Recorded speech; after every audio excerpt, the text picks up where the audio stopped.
CBS News Bay Area Afternoon Edition with Ann Makovec. Right now on the afternoon edition, strike averted. Class will go on as scheduled tomorrow in Oakland, despite the threat of a teacher walkout earlier this week.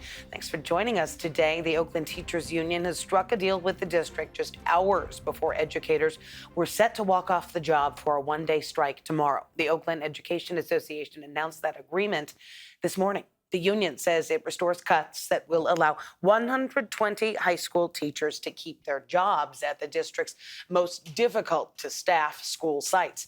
It also restores site-based substitute teachers for daily classroom coverage. The district had sent out preliminary layoff notices in late February as it worked to address a $95 million shortfall. Union members voted to authorize a strike this weekend, claiming the district failed to provide financial information about budget cuts. We've reached out to the district for comment and still waiting to hear back from them. Meantime, thousands of researchers, tech, and healthcare workers across the UC system are picketing tomorrow. 20,000 union workers fighting for a contract that addresses what they call unfair labor practices and short staffing. Patient impact should be minimal, though. That walkout is the fourth strike this year by the University Professional and Technical Union. 100 days after the start of his second term, President Trump is urging patience with his policies. That comes as new data shows U.S. economic growth slowed in the first quarter of this year, the first drop in 3 years. That reflects a surge in imports as businesses try to get ahead of the president's tariffs. The report is impacting the stock market today. Right now, the Dow is down about 200 points. Investors apparently worried about the impact of the president's trade policy moves, with some economists raising the chances of the U.S. slipping into a recession. Meanwhile, President Trump is courting top business leaders and touting new investments in the U.S. The CEO of Silicon Valley AI chipmaker NVIDIA, Jensen Huang, is one of the executives invited to the White House today. He called for Trump to change regulations for exporting AI technology from the U.S., warning that China is not far behind. Despite the uncertainty over the economy, one Alameda County businessman and former Democrat tells us that he is optimistic and believes the president is making good on his promises. Katie Nielsen has his take on the president's first 100 days. Welcome.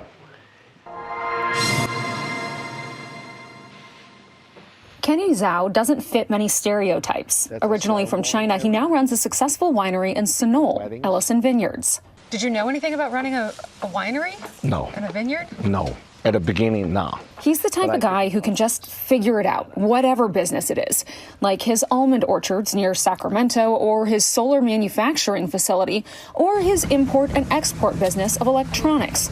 That one has been hit hard by Trump's tariffs, but he says he understands why Trump is doing it and supports him. When I importing, I only got to charge like 3%. When exporting to foreign country, charge me between 50, 60, 70, 80%. That's not fair for America. He says the tariffs are short-term pain for long-term economic gain, and says he believes the president is doing a great job during the first 100 days in office and simply needs more time to carry through on an agenda of policy changes that he supports. When asked about Trump's campaign promise to lower prices at the grocery store, Kenny said the same thing. That hasn't happened yet. In fact, Kenny is such a Trump supporter, he even came out with a MAGA wine for the president just before the election. The MAGA Magnum?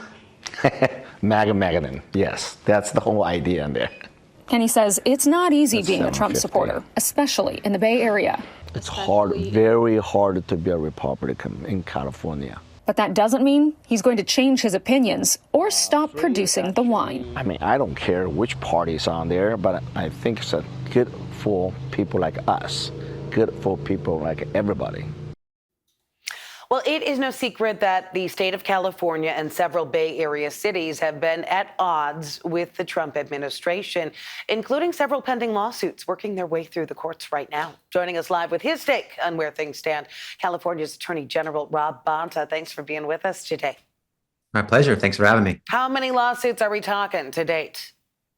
We're at 16 lawsuits in 14 weeks, 16 lawsuits in the first 100 days.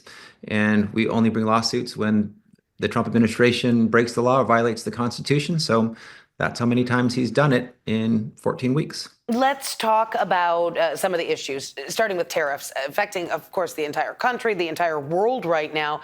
What is California's stake in this? California, perhaps of any state, has the greatest stake in this. We're the fourth largest economy in the world. We have 39 million people. We're the largest state in the nation. We're the largest importer of any states, the second largest exporter, the largest exporter of ag, the biggest manufacturer.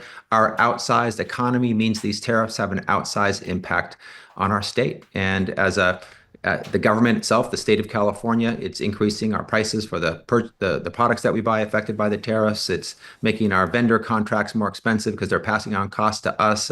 We're getting less tax revenue, and we're spending more with our social services, like on things like unemployment insurance. And the people of our state and across America, they're seeing their costs go up after they screamed at the polls that they want their costs to go down. And inflation is going up as well. So Trump has managed in just 100 days to turn the American and global economy on its head and into a tailspin. We had the two worst days in the history of the U.S. stock market, worst losses. And so this is someone who promised to make economic progress, and he's creating economic chaos instead. And you touched on this a little bit when it comes to unemployment. When it comes to DOGE, we have the loss of federal workers. You've expressed concern about the loss of jobs and the programs as well. What do those cuts mean for California's budget? Well, we've been able to protect California through our lawsuits in just one case to the tune of $168 billion that were going to be withheld from California wrongfully. This was the Office of Management and Budget memo that sought to cut $3 trillion across the country. It was $168 billion for California specifically. So we've been able to preserve that funding. If this funding was cut, as Trump had sought to do and tried to do, it meant cutting things like healthcare and housing and food and college and childcare and public safety grants and disaster relief, critical services across the board, NIH funding, the Department of Education, Health and Human Services, AmeriCorps. The list goes on and on. They are just slashing and burning core, critical services of the federal government, not fat, not waste, not fraud. That's their talking point. That's their selling point, but it's not what they're doing. We have to look at what their actions actually are. And these are actions that harm California. So we are suing them in court to protect California and ensure that this critical funding continues to flow to our great state. Now, we have seen the administration just simply flouting court rulings, ignoring them. So what would be the recourse there? What's the next step? Well, broadly in the cases that we have brought, the 16 cases, the Trump administration, not always, but for the most part, has followed the court orders. And we're certainly aware of this inching away, maybe not even inching, maybe some big steps away from following court orders in some other cases. The Abrego Garcia case comes to mind, the individual who had an order preventing him from being deported, who was deported. The White House said it was a quote unquote administrative error and has thus far failed to bring him back. That's very problematic. That's a red flag. That's a concern. There are steps that can be taken if the Trump administration doesn't follow a court order. One is for the party who secured an order that's not being followed to move to enforce that order. We've done that in our cases, and we've gotten additional orders that have been followed. Contempt is another step. No one's been held in contempt yet, and perhaps someone should if the facts justify it and the law when applied indicates that that's possible, but that's a step along the way to enforcing court orders before we get to what a lot of people have talked about as a constitutional crisis. So we'll see if some contempt proceedings starts here All soon. right, one more question before we go. There's a lot of people that are going to see California as just trying to be adversarial. Is there any risk of not cooperating with the federal government or making enemies? Look, we're happy to cooperate with the federal government on issues of common concern. Maybe it's cybersecurity, maybe public safety. My office is hard at work cracking down on fentanyl and human trafficking and illegal gun trafficking and hate crimes, organized retail crime. Let's work together on that. But we will never find it acceptable for the presidential administration to break the law. They can move their agenda. They won the election. Move forward your agenda lawfully, and we won't sue you in court because we can't and we ought not. If all we have is political grievance or ideological or policy difference, you will never see us taking you to court. But if you break the law, if you violate the Constitution, we will see you in court every single time. So the way to stop the lawsuits from California is to stop breaking the law. It's that simple. You break the law, we sue you in court. You don't break the law, we don't go to court. California Attorney General Rob Bonta, thanks for your time this afternoon. We'll be right back.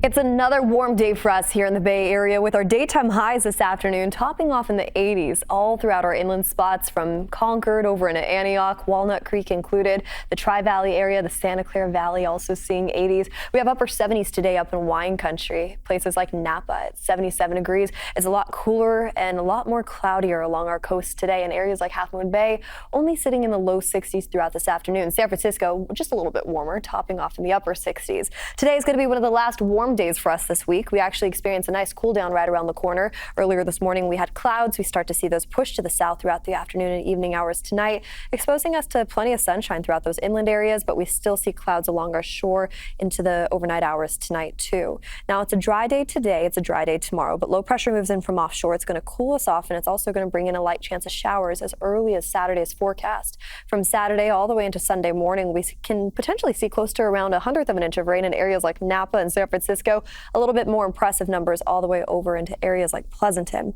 But let's change gears real fast. Let's talk about the next 7 days in total, because it's not only the rain that we're going to be looking at as we head into Saturday's forecast, it's the temperatures too. I mean, we're holding on tight to 80s today, 70s by tomorrow, 60s once we head into that Saturday forecast for our inland areas. So we're experiencing a very big cool down right around the corner as we creep closer to the weekend. The good news is you look at Monday and we warm right back up into the upper 70s, potentially some lower 80s too in those inland spots with plenty of sunshine. Along the Bay, it looks pretty similar, just a little bit more mild on those temperatures. So upper 60s today, turn into low 60s heading into this weekend, and we'll warm right back up to where we're at right now as we head into early next week. Back to you.